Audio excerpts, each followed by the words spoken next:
All right, so hey everyone, today I'm going to be doing a tag video. I was tagged by Isaiah from That Reading Guy. I highly recommend you check out his channel. I'll link it in the description box, and also the person who created it as well. So the tag is the banned book tag, and I have the questions in front of me, and we'll just answer them.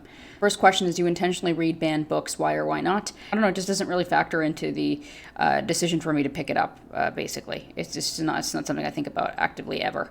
I probably couldn't even tell you which one of my favorite books are banned. Which leads us to the next question. Tell us about your favorite banned book. Let me Google a list, sorry. Okay, so I just pulled up a list. Lolita comes up, and I know Isaiah also talked about this a little bit too, but I think Lolita is a fantastic novel. I remember that was the first time I'd read anything by Nabokov, or Nabokov, however you want to say his name, by Vladimir Nabokov, and it was an exceptional reading experience. It was disgusting. You know, you were cringing the entire way through, but the writing was impeccable. I don't even know, no criticism, really, in terms of the writing.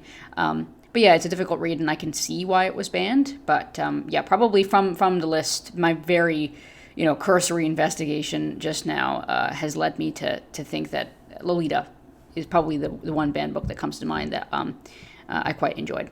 Hey, third question. Share a story about book banning. I actually don't have one. I know Isaiah as well as Joshua made some pretty compelling, or shared some pretty compelling stories about, especially within the Canadian education system. I know recently we had a whole controversy here in Alberta with the government. I honestly didn't focus too much on it, so I'm not even going to share anything. I don't have anything to say. I think Joshua does a better job of maybe explaining some of that, and then Isaiah does also share some very compelling insights into I guess, actual stories regarding banned books. I don't really have an answer for this one. Question 4, what book would you memorize to save it from the censors? And speaking in reference to Fahrenheit 451. I don't know. On top of my mind, I think I would say Moby Dick. But I don't think there's anything in Moby Dick that would, like, compel a censor to censor it. I don't know. Like, I guess Joshua also just makes a distinction between, does this book actually need to be censored? Like, does it have material that should be censored, or is it just generally a book that I'm just trying to save, from someone coming down and burning books? And I'm going to be honest, I don't really know. I think I'll just answer it from the perspective of a person who's just trying to save a favorite book, right? That could potentially end up in the books to burn pile.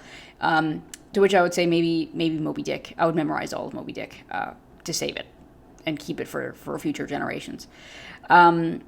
5, are there any books that challenge your opinions on book banning? Be honest and tell us more.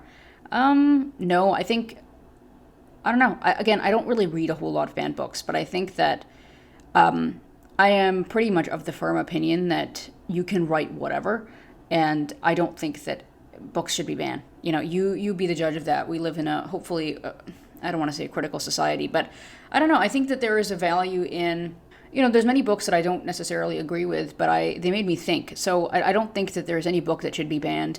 And nothing really has come up that really had made me question whether, there are books that for their mediocrity I wish never got published, but I've certainly not read anything that has pushed me to the point of, like, oh my god, this book shouldn't exist. And I don't think I would have that opinion. I think every book should be has a place in the library, whether it's honestly just to criticize, but it should be able to get printed and people begin that discourse.